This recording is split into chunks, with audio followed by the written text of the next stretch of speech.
Hello again, and welcome to another edition of Inside the Process, where I take you inside my world, or inside my head, or inside something, or behind some kind of curtain, or hanging towel, or beads, or something, and share thoughts, or insights, or stories. And if you're here, hopefully you're here on purpose, and I appreciate that.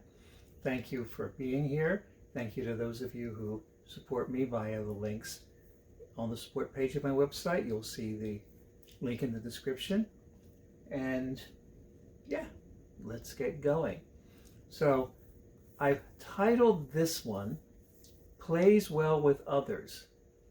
And I lifted the title of a CD by a pianist, and now I forget his name. Wait a minute. Is it Mike Jones? And I'm aware of him because, yes, Mike Jones. He is really influenced by Dave McKenna, and I think he's Penn and Teller's accompanist. So he plays solo like Dave McKenna, but he put out an album with a trio, Plays Well with Others. And that's really what I want to talk about, the idea of playing piano not solo with a rhythm section versus playing piano solo, because I'm always talking about playing solo, because that's what I do. And in fact, I play solo much more often than I play with other instruments in the rhythm section. And by rhythm section, I mean, bass and drums primarily. Although even if you just have a bass player, it changes the game and makes a difference. So I'm going to do something a little different and take advantage of the new Bluetooth speaker. I seem to do pretty well with $20 Bluetooth speakers at Ollie's Bargain Outlet, but the last one I guess I wore out, and it had a nice little bottom end, and so does this one that I replaced it with. So I'm going to need that bottom end because I'm going to play a bass player through the speaker, and we're going to see how that works. That is too much information, isn't it? I'm off to a grand start, as I often am. So piano players today, especially, kids coming up who learn jazz, always, like, if not 100%, 99.6 or 7 or 7.4 or something %, learn it from the perspective of playing with a rhythm section. That's just what it is. In other words, you're going to learn as if there's a bass player underneath you and, potentially a drummer with you, and you learn the tunes, whatever tunes you learn.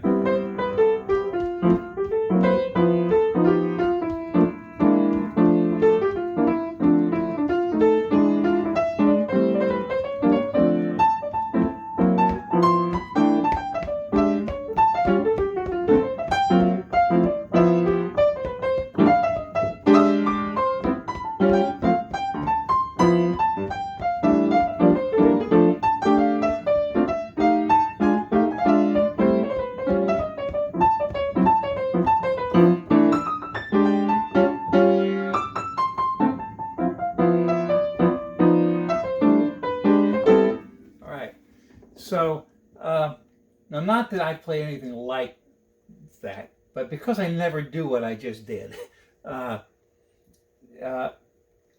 always struck when I watch Bill Evans play the piano. And I'll play, Bill Evans is Bill Evans, woo, but he has such economy of movement, and it really looks like his left hand never ever moves. But he's doing all these wonderful little voicings in his left hand. But you'll notice that he's never down here. And even if there's no bass player, and I actually forgot what I was doing. I was simulating playing with a bass player, and then I started for a second simulating somebody who only plays with a bass player without a bass player, and I grabbed a couple of bass notes because that's really all that most modern players will do. And Bill Evans is absolutely great. His thing was not self-accompanying. Most pianists are not. A small percentage of contemporary jazz pianists. There are some. There's some who do it great.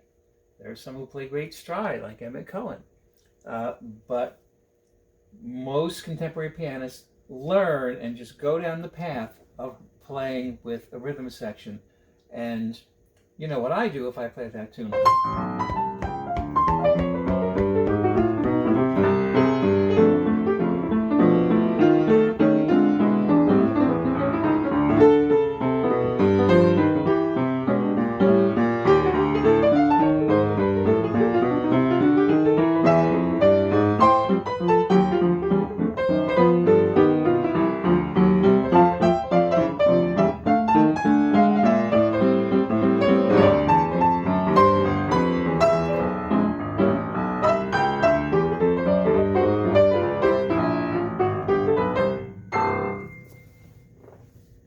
Wow, that was like a funny attempt, and I may have pseudo succeeded in playing every possible self-accompanying piano style in one chorus of Fly Me to the Moon. Whoo! And this is actually great because I'm totally off script. I did not write down Fly Me to the Moon. I had no idea. So I better stay on track. I'm going to forget where I am because I have no notes here.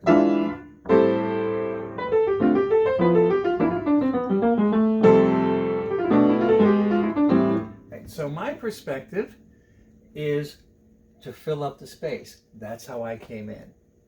But any pianist who comes in today, or really pretty much since Bud Powell and bebop and all that, comes in as a combo player. And although I sort of implied or really stated overtly that contemporary jazz pianists are not so comfortable filling up the space and won't play solo typically. I mean, they do and they can, but they don't play it this way, and it doesn't make one better than the other. It's just a different approach. But just like it's not their wheelhouse, it's actually not my wheelhouse to play with the rhythm section. Although I do it. I mean, I'd say most of my playing is solo, but I do significant playing with the rhythm section if you add it all up. But I don't have any kind of like approach that is learned. And it's funny, my approach is kind of like an adaptation of how I play bass lines. But I'm going to try to demonstrate as best I can just the normal kind of stock way of playing with the rhythm section. How I'm going to do that, since I don't have a rhythm section with me, is I'm going to use backing tracks. Now, backing tracks have really, I don't want to say changed everything, in that there's been backing tracks all along since we've had record players. But back in the day, like when I was coming up, they were actual records played on record players. And the first backing track that I was aware of, funny, I'm remembering all these things that aren't on my notes at all. So be extemporaneous, Joe. It seems to be working. Was when I was actually taking trumpet lessons when I was like in middle school or early high school or something. And before I actually had a jazz teacher, but this teacher in a music store hit me to Music -1 records. Oh, I remember what the tune was. I'm Through with Love. Right. Now, Music -1, it wasn't a jazz thing at the time. It was like an orchestra or whatever it was on an LP, because this would have been like early 70s. And there was one instrument missing, which was the one you were playing. Oh man, do I remember this tune? Yeah, and I learned I'm Through with Love, and I played it with this like string section on the record.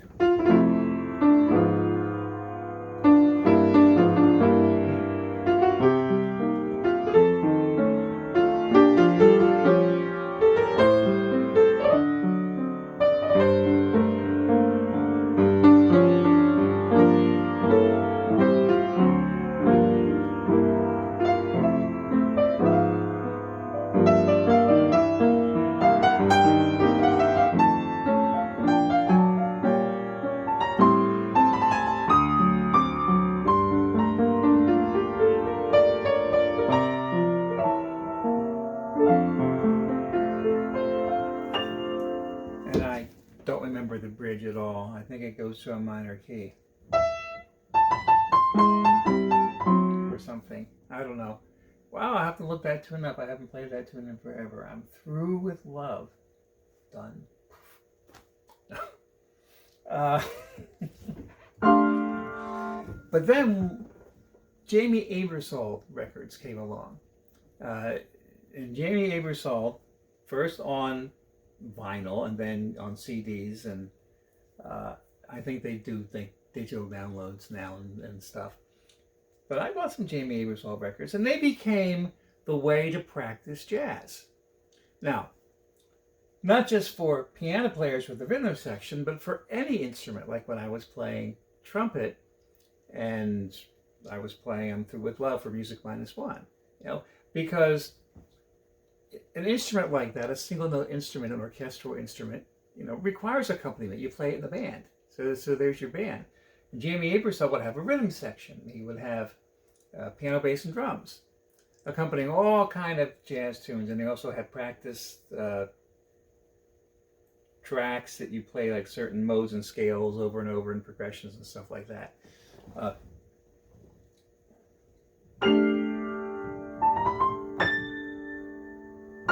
And so the rhythm section would be the drummer being a constant and the bass player on one track, whether it was left or right, and the piano in the other. And that way, if you were a bass player, you could take out the bass and you could practice playing bass. If you were a piano player, you could take out the piano and just practice piano. Or you could leave the piano in and just like allow yourself to be accompanied by piano while you're playing piano. And I'm going to show some of that in these little YouTube videos of backing tracks that I picked out. Not Jamie Aebersold things. They're proprietary, and I'm not sure that you can just play them on YouTube. But those Jamie Aebersold things are actual players. I mean, real guys playing. These contemporary backing tracks that most people use are computer generated, but they're good. They work. Some work better than others. And before recording this, I went through and just found some. I don't typically play with backing tracks. I will for like a contemporary field tune once in a while, just like a funk groove and stuff, because I never do that. And the more you do something, the better you are at it, or at least the more it makes a little bit of sense, or you don't suck or something, right? So let's start with the tune. Actually, we're going to start with where I thought I was starting before I started talking, which is you learn jazz piano starting from the standpoint of a combo, unless you come in as an old stride player. And I'm not old enough, but I guess I'm an old soul enough that I came in, and you know this, listening to Teddy Wilson, which was pseudo stride, but then Fats Waller and people who filled up the space, right? And so I came in from this perspective, and I say fill up the space, play the role of the guitar player, which I didn't mention, but that's another rhythm section thing. Guitar player, bass player, melody player. Don't leave room for anything. And because what I had to do was I had to learn how to make room when new instruments were added. And that was, that was a process kind of like pulling teeth, and it took years for me to kind of figure out how to not be in the way of other musicians. And once I did, then it just became second nature to leave the space for whoever's playing, whether it's a bass player or a melody player or something, and to fill up everything else. Right? And let's say there is no bass player. Most contemporary guys who don't cover this, they just play like there's a bass player. I couldn't do that if you paid me $1 million, because it's like the space is empty. It's a vacuum. It's sucking me in. I'm filling it up. But the thing that I learned was to get out of the way. And two illustrations of that are the first time with the Mediri brothers when I was in high school, when we were just kind of teaching ourselves this stuff in the Bennigaman trio with no bass vein. We had a bass player come in to a rehearsal. First time I attempted to play with a bass player, and he left in disgust after about a half an hour. because I had no conception as to how not to step all over him. And that was instructive because it's like I'm saying to myself, okay, I did something wrong. Let me figure this out. And then, not a whole lot later, uh, maybe a couple years later, maybe, I'm not sure exactly how old I was when, uh, but I would come in for this local big band that was attached to an American Legion post, the Bonsall Blues. And when their piano player couldn't make it, they'd actually pay me to be a ringer to come in. But I was like busy playing all over the place, and the leader pulled me aside and said, "You got to stop noodling over all the sax section stuff. It's their thing. It's written for them. Get out of their way." I'm like, oh, you know, and and neither of those incidents actually were pleasant because the people were annoyed at me because all I knew was fill up the space, fill up the space, fill up the space, right?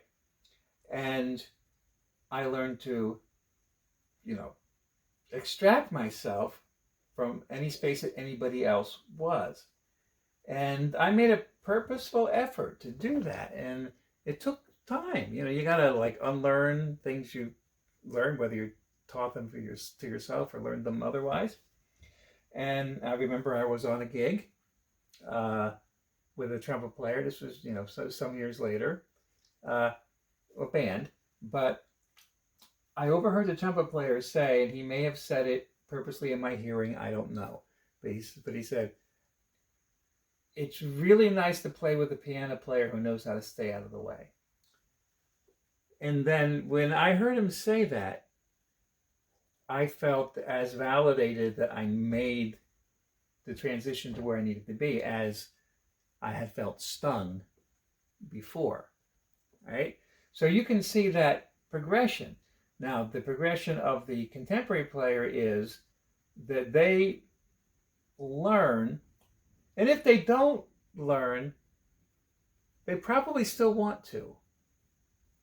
But either they learn or they just realize they don't, to fill up that space, particularly down here, if there's no bass player. But to do that, it requires kind of retooling everything. So it's not easy if you don't do it. Just like it wasn't easy for me to be out of the way when I wasn't used to it, because you actually kind of reformulate everything potentially. But yeah, there are many great players. Well, okay, here's something I remember.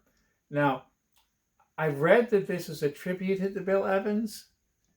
I didn't find where like somebody said Bill Evans said it.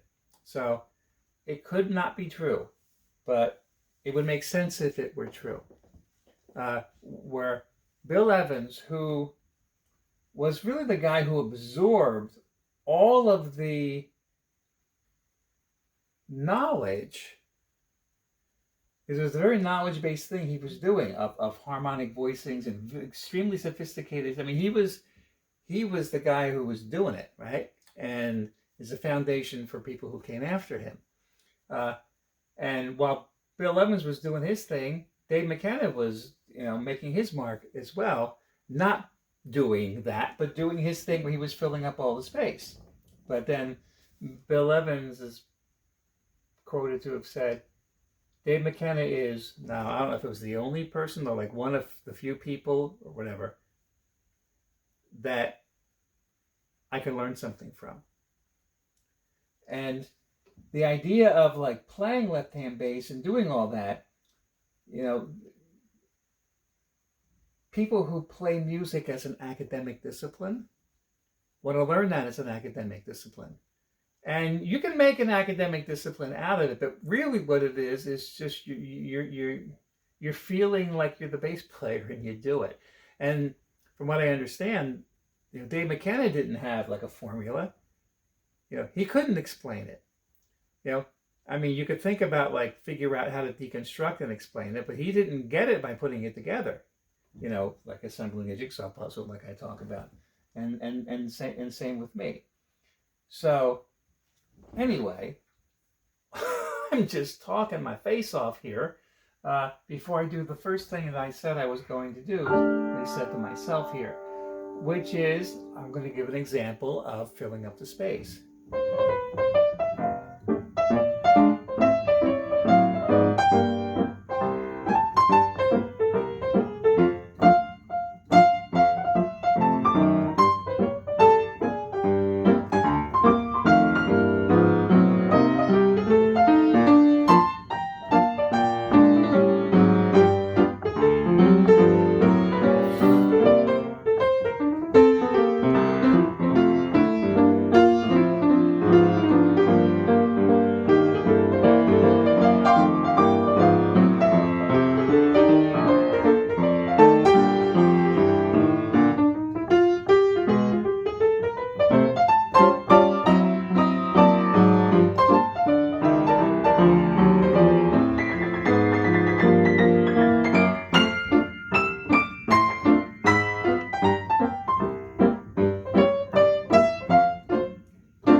Something like that. So I purposely went from an older stride style to then a more walking two-beat style. And my left hand was covering the roles of, like if you want to be real old school, the banjo player, chanka, chanka, chanka, chanka, guitar player, tuba or, string bass. Now, that's all great, but when you expend resources to something, you don't have resources to do other things. So the thing about self-accompanying is that you don't have both hands now to actually play. You're accompanying yourself, and it's all just one big package. So the magic of YouTube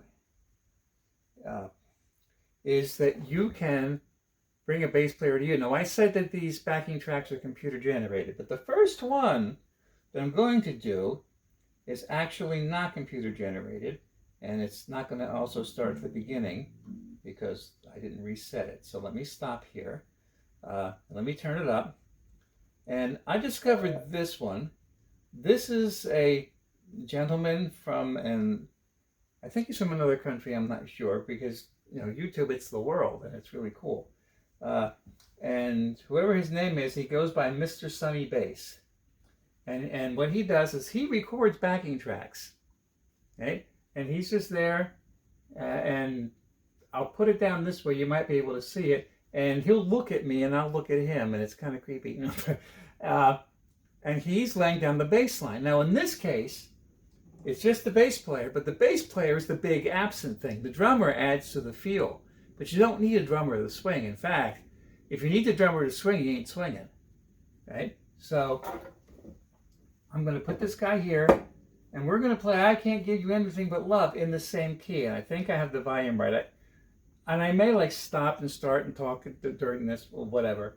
But here's the other way of playing, and I'm going to kind of try to be that other guy-ish.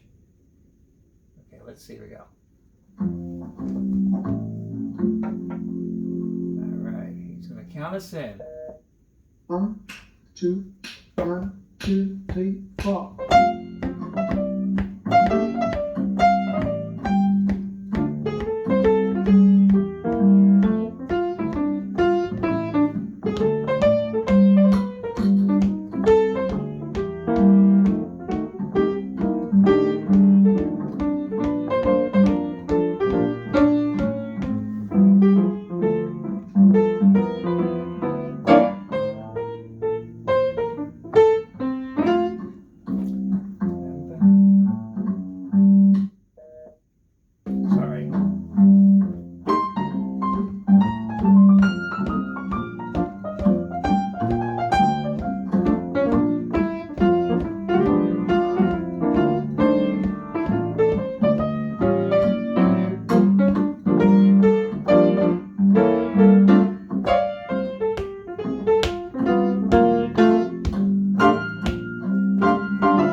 Notice I'm just not down here because he's down here, and if you can't see him, there he is happily playing bass for us.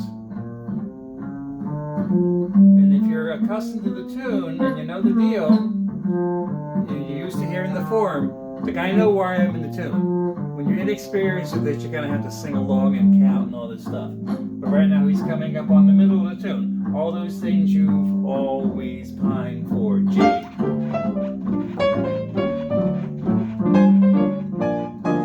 Not the alley cat.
Stop there, and I'm going to let him stop him. All right. Woo. So, at one point, not that it was a great representation, but it was a shearing kind of thing where I did the block stuff, so I wasn't just playing the chords here in single note melody. But still, I left this part of the piano alone. And that's what I wasn't able to do, but that's what pianists do who learn jazz. And when I have students,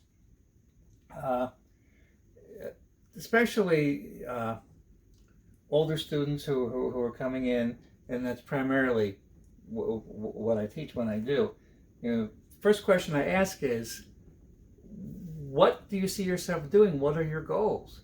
You know, like, are you a singer that's going to learn to accompany yourself and you're going to play solo by yourself? If you're going to do that, man, I'm going to, you know, have you fill up the space because that's what you have to do. But are you looking to, like, you know, play with a rhythm section and with other musicians? And that's a whole nother bag, right? So all these different bags here, and Mr. Sunny Bass was helping me out. So thank you, sir. Now, let's move on to another track that I stuck in my downloads in case my internet went out, which it actually did a few minutes before I recorded. And this is going to be now a computer-generated backing track. I'm going to pull it up and I'm going to pull it back here. And this one is actually a little louder. I said I'm going to pull it back. There it is. So I'm going to turn the volume down a little bit. And hopefully the balance is good enough there.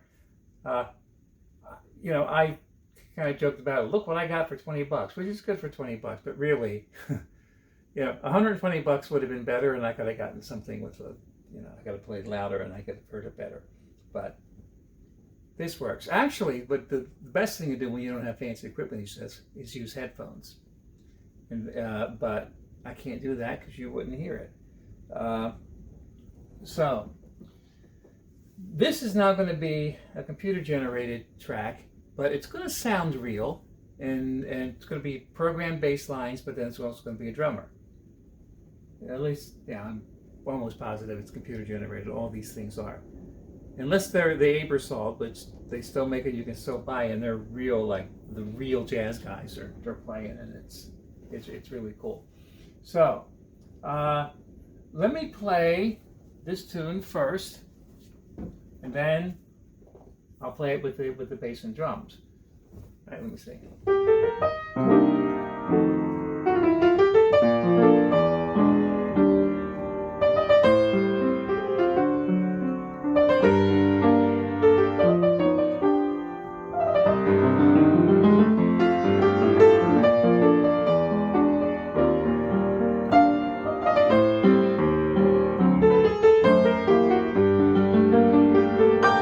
Stop and say, okay, what did I just do? Because I didn't really plan this out. I actually played it out of time. I played it rubato. So if there was a rhythm section, you know, the drummer would have been like doing, you know, like little swishy sounds, and the bass player would have been bowing, and, you know, so I kind of negated the rhythm section there. So who knows what I'll do.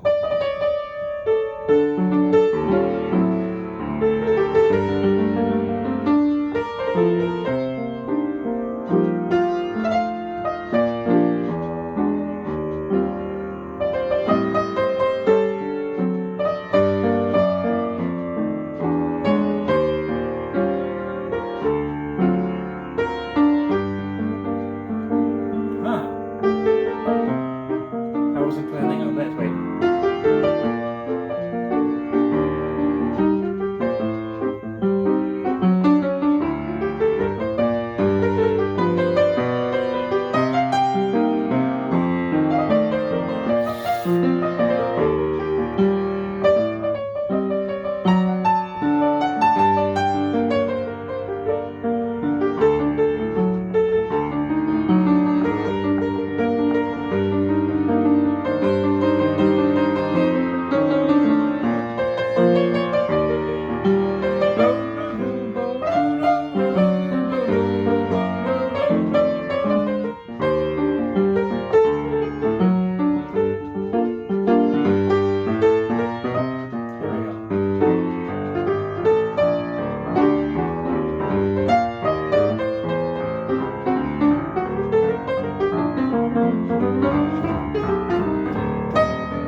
solo piano Autumn Leaves, and I will contrast that with this little rhythm section thing. And I forget if it has the stops. Okay, I'll listen to it and I'll play with it. And the big thing you're going to see again is I'm going to stay out of the way down here because this is going to cover it. And it will be a fuller sound, it'll be busier sound because there'll be a drummer in there, not just the bass player.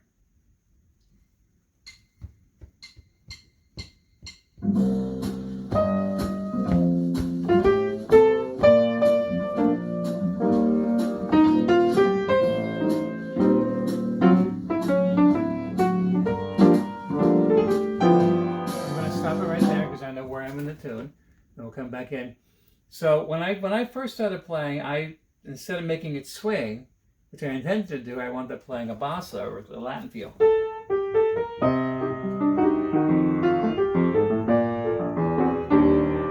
That's why I said, no, I didn't plan to do that. But then eventually I made it swing, but then I got locked into like a faster tempo.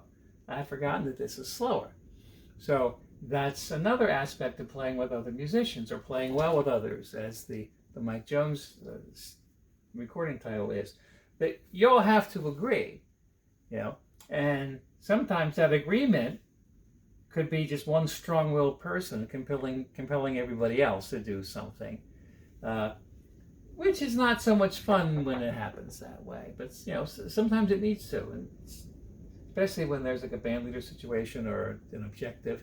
But if it's just like freely playing together, and everybody's listening, and things could adjust in flight, But this is more of a ballad. I'm going to jump back in.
didn't know how it was going to end necessarily. I hadn't actually played through it that far, and we've already seen you, Mr. Sunny Bass. Hi.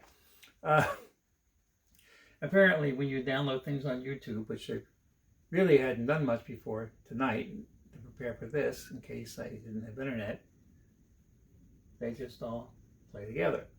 So, yeah. So maybe it was apparent to me anyway, that I was more comfortable with that track because I could hear it better, and it was just more defined.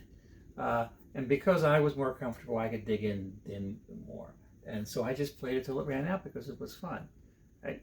So, and it's funny, even when you're playing in the computer-generated, pre-programmed kind of sense, it's still an interactive experience, which is why if you're a student playing jazz, getting to the point where you can interact with backing tracks makes a big difference. It's really important when you can to play with other people and get to the point where you can feel the time with it, right? All right, so I picked out one more backing track, and this one is going to be more like the Music Minus One record in the sense that everything is going to be there except for that melody. And then the improvisation, which could be another melody. Because most people who use backing tracks, a lot of people play piano, but more people play other instruments, right? So any wind instrument, or trumpet, clarinet, trombone, whatever, playing jazz with a backing track, would want to have the piano player there. I don't need the piano player there. But if the piano player is there, I could play on top of him and be redundant. But the thing for me to do is just more play it just like I'm a horn and just play like a one-note melody. So the one I found, I didn't do a lot of searching. But the one I found, oh no, I'm doing this one. It's not as busy as the one I was going to pick. Okay, this is better. Oh, this is funny. I'm expecting a Wile E. Coyote to jump out at me. It's Acme Play-Alongs. Woo! I think this is the one. Yeah, there are tons of backing tracks, and some of them are okay, and some of them are really good, and some of them are kind of okay. But I think this is okay. So let's put a little speak low. Okay, it's giving me the time, tell me the key, and it give me the tempo, and now I think there's a break here. Oops. I came in on the wrong one. So what I'll do is I'll make those breaks next time. Here we go.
You could be a sax player and just be blowing over top of this. Or playing single notes.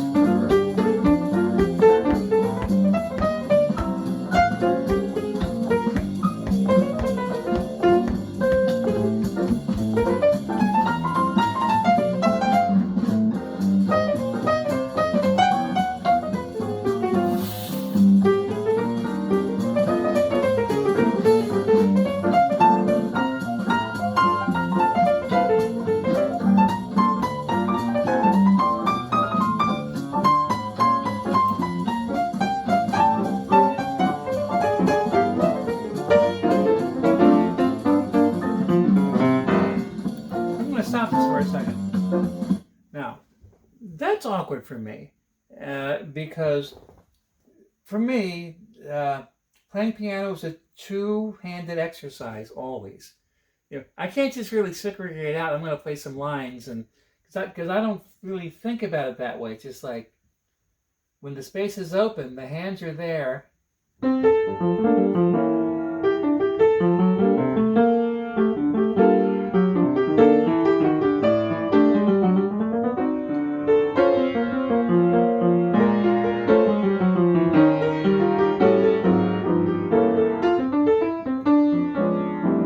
Right? And it's not like it's more feeling generated than thought generated. So it's like to put everything in the cattle chute is kind of difficult. So I will play over the top of the rest, more like, the other piano player isn't there, and I'll just step on him, or he'll step on me a little bit.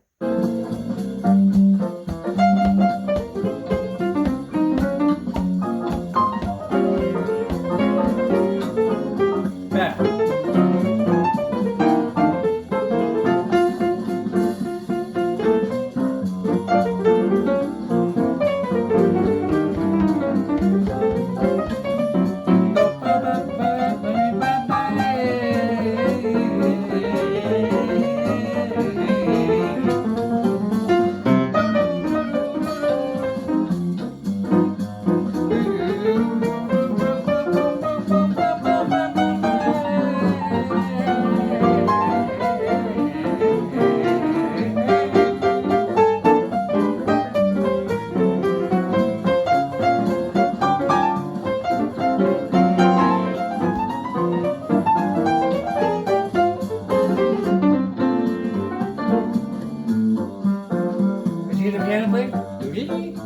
It made me stop because like, oh, he's playing, I'm gonna get out of his way, but then he stopped because he's a computer program and he didn't know I was listening.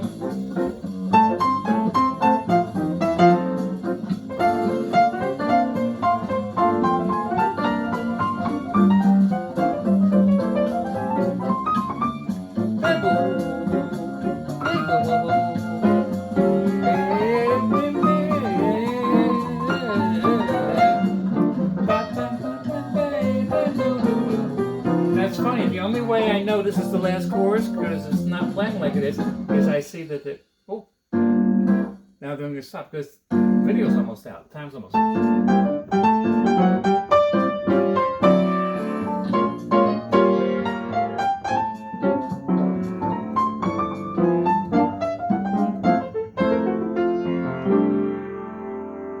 Okay, Hilton's going to play that one again. Stop. All right.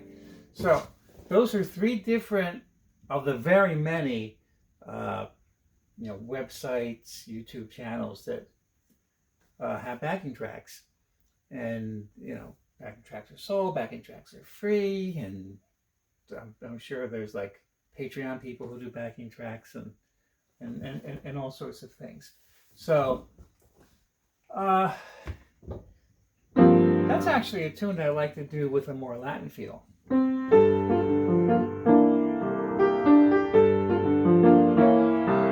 In fact, now I'm off my reservation here. I found, let's go to, since my internet appears to be working, let's go to my history. And I think there was one, that was like really crazy busy. And I think it swung. I don't think it was Latin, but let me just try this one. Let me see if this is it. Yeah.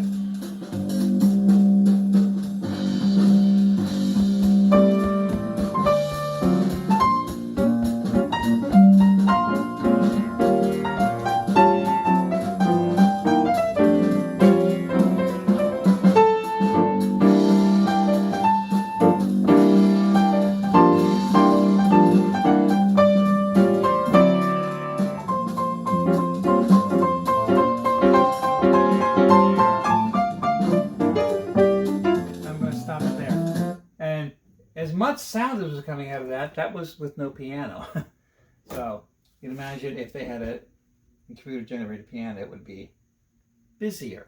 So, but that still swung. Oh, I think there was one here that was a slower Latin, was it? Was it this one?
Guaraldi trick, right? It just goes, you know, like.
Playing music is fun.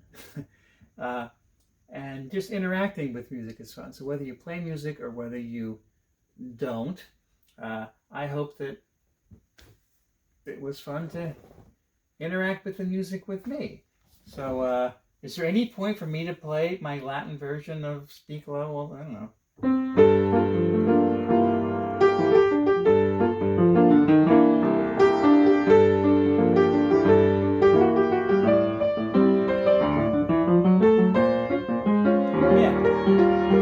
Because you're watching my left hand be much busier.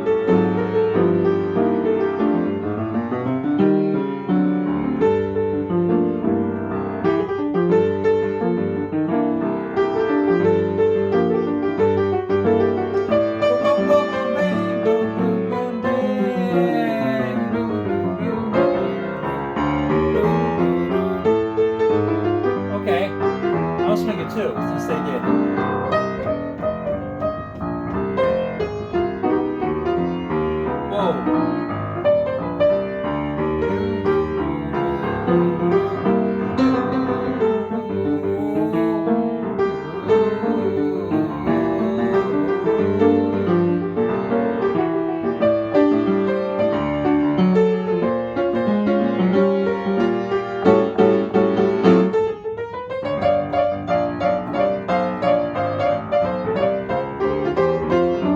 Now all I can kind of channel is Vince Guaraldi.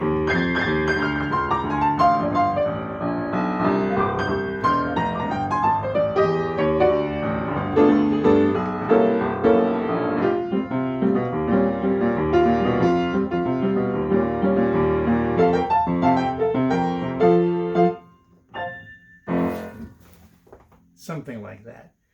Oh my goodness. You never know where any of this is going to go. So, and you know, I've never said this. I've never thought to say it. But I'm open to suggestions. You know, if you wanted me to talk about a particular thing.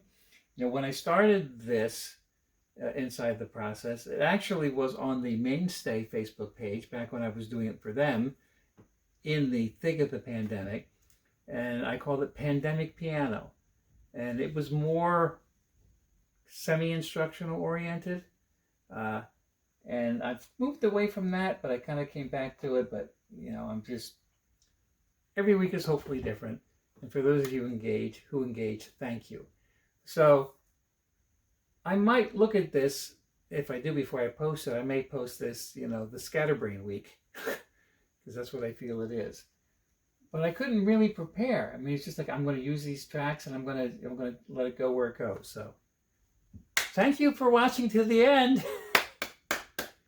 And I'll see you next week.